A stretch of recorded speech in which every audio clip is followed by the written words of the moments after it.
Hi, and welcome to ITxB, the place where IT meets business. And as you probably know, one of the most important things for any business is access to good information. That's why today we're going to look at Factfulness. I'm going to review this book by Hans Rosling, and we're going to look into what this book is all about. The most important reason to read this book is because it gives you a very factual view of the world as it is right now. And of course, for you in the industry of business and IT, that means that you will make more informed choices, especially when it comes to your customers.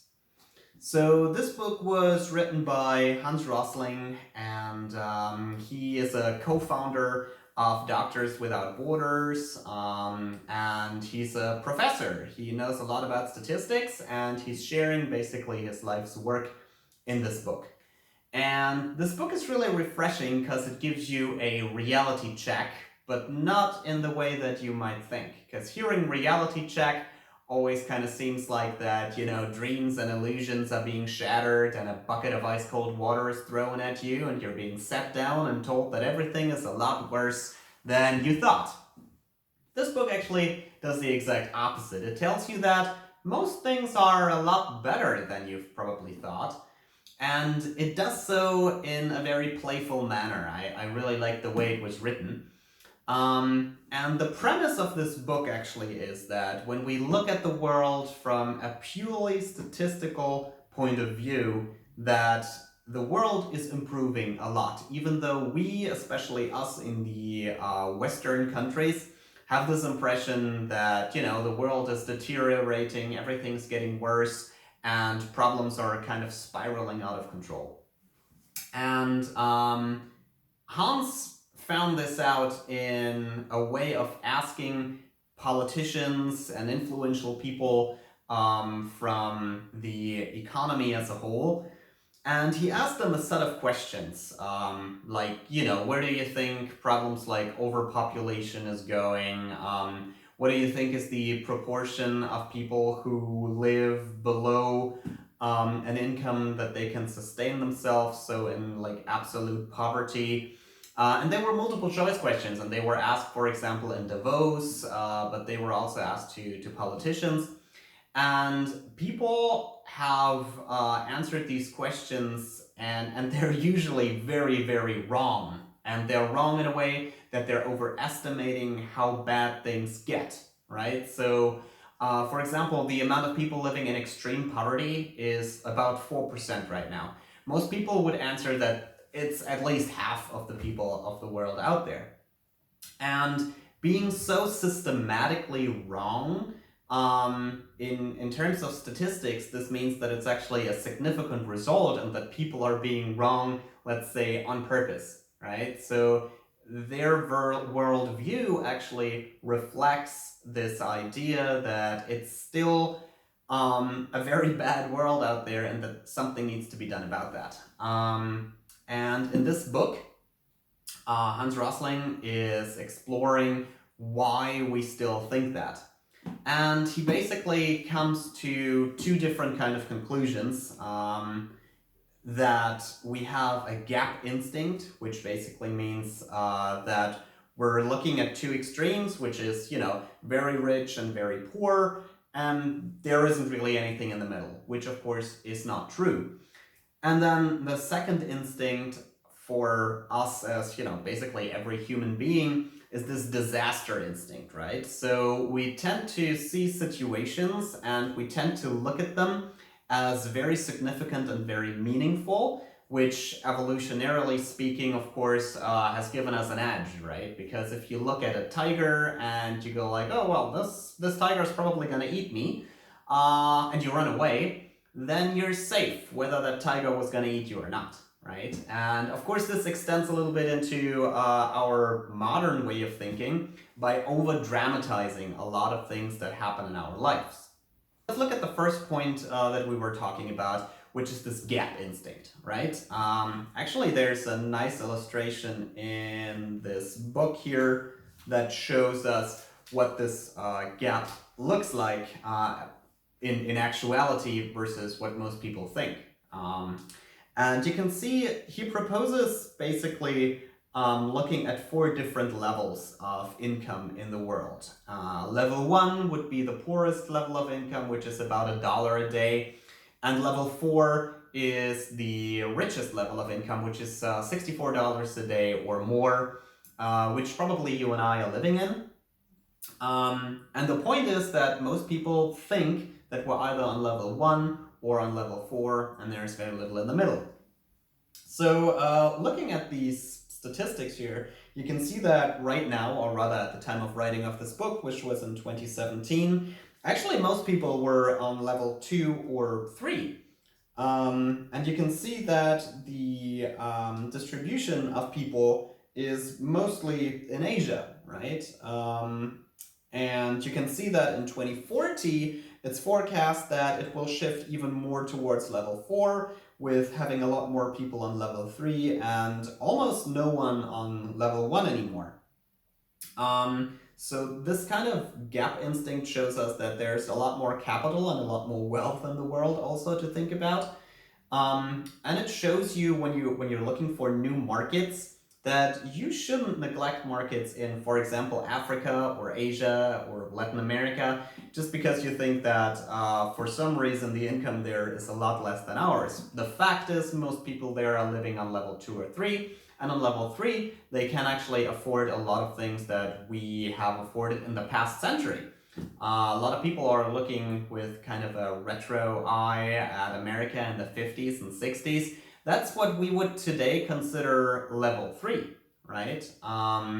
Going even further back, by the beginning of the 19th century, that was probably around level 2, 18th, 19th century. So the world has developed, and we're all kind of shifting towards having more income to distribute, and therefore having a better standard of living in general. So lesson number 1, don't look at 2 extremes. See that there's a lot going on in the middle, and when you're looking at business, you can monetize on that, of course, right? So if you're looking at developing a new application, for example, basically everyone in the world now owns a smartphone and has access to electricity and the mobile internet, at least, to access those services. So, maybe think about customizing your applications also to the African or the Asian market, because they're huge and there are a lot of gains to be had. So this dramatic instinct that we're having, that also leads us to believe that trends that we see, we kind of like to generalize on them. And when we see that they're increasing, we like to think that those are going to increase in a straight line basically forever, right? One of the big problems that we have right now that we need to tackle is overpopulation. And a lot of people see this very, very black and white, and they're seeing that we have this huge overpopulation, and that, birth rates kind of increase, and there's not enough food to feed all the people on the planet. And it's true, we do have a problem with overpopulation and the resources that we have available. However, this trend of an increasing population that we've seen basically in the past century is not going to continue forever. Actually, most scientists say that we're going to level off on the amount of birth per year, and that in the 22nd century, there isn't going to be a lot more people around than we have now in the 21st century. So yes, we have increased in population, but this is not going to continue forever. So it's a lot less dramatic than we tend to see. And there might even be a reversal in that trend once people have climbed the levels that we talked about before, right? Because people on level 1 especially, they depend a lot on their children and their grandchildren to take care of them once they are at an age where they can't provide for themselves anymore. And so the more children you have, the more likely you are to be okay when you're retiring. Especially considering that on level 1, child mortality is still fairly high, and so it's basically an insurance for yourself, as morbid as that might sound. But as you move up through the levels, as in the beginning we've seen in the graphs we are doing right now, there's less and less need for a lot of children. So what you can see in even in countries and regions in level 2 and 3 is that the amount of children is decreasing rapidly. And you can see that in most of the level 1 countries, the amount of children per family is not even 2 anymore. So we're not even at a point where we will continue with the growth of the population. Rather, it would be a decline. And the more people we get into this sharing of the wealth of the world, the less need there is for having a lot of children in each family. And so the less extreme the problem of overpopulation is, because eventually it's going to level off and decline. Now that we know a little bit about why we overestimate the problems here that we're having in this world, let's look at a couple of more things that Hans Rosling is mentioning in his book. Number 1 is the fear instinct. I already said we're putting more weight on some situations than is necessary, because that's kind of a protection instinct, right? So this fear instinct is something that we also find very interesting and informative. So what you can see in the news a lot of times is, that it's always about war, about shortening of resources, natural disasters, and so forth. And of course, they're happening, but you tend to have an overproportion of negative news in your mind that reflects the world in a state that's probably worse than what it is in, because the statistics show that actually the world is getting safer, there's less war going on, terrorist events in level 1 countries are actually decreasing by a lot. Natural disasters are getting a little less, they're getting controlled faster, and so forth, right? So this is the fear instinct. Then the size instinct basically means that when you're looking at numbers without comparing them to anything, they're basically meaningless. Look at, for example, the number of carbon dioxide emissions of different countries. If you look at India and China and their carbon dioxide emissions, they're world leaders. However, if you compare that with the number of people living in the country, they're actually not that bad. And it should be the US and most European countries that should take a good long look at themselves and maybe think about how they can decrease the amount of carbon dioxide emissions per citizens there.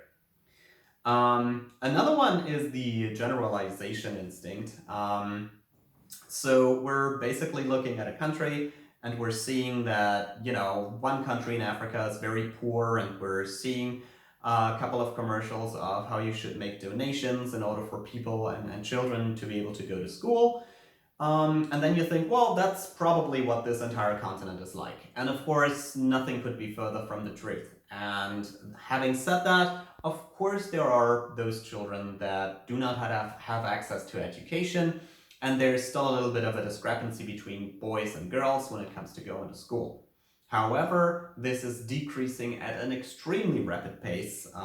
We're basically at about a tenth of what we had in the 1990s. So also here, be careful, be mindful of this instinct. Those were just a couple of examples given in this book, Factfulness, by Hans Rosling and his son and daughter-in-law, on how we're misperceiving a lot of the world and why that is. You can very quickly see why this matters for business, because if you're misinformed, you're not going to be able to make very good business decisions on a global scale.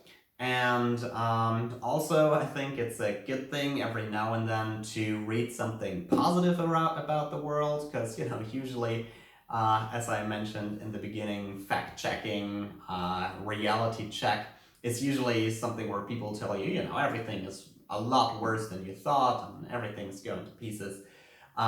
This is a refreshing book that actually tells you, well, it's not so bad, while still telling you that there is, of course, a grain of salt, right? Because there is still poverty in the world, and there are still people who do not have access to education or clean water, and there's still stuff to be done. This book is not saying that we're there yet, but this book is saying that we're a lot closer to eliminating some of the worst catastrophes in the human history than you might think. So, highly recommend it. It's kind of a feel-good book, and it also gives you a more realistic view on where we're at on a lot of humanitarian issues. And it would also give you a new and fresh perspective on where your business might be going and where the important population shifts in the coming century probably are going to happen. So, Factfulness, Hans Rosling, highly recommended by ITxB. Thank you for listening in on this quick book review. Have a good weekend, and I'll see you around.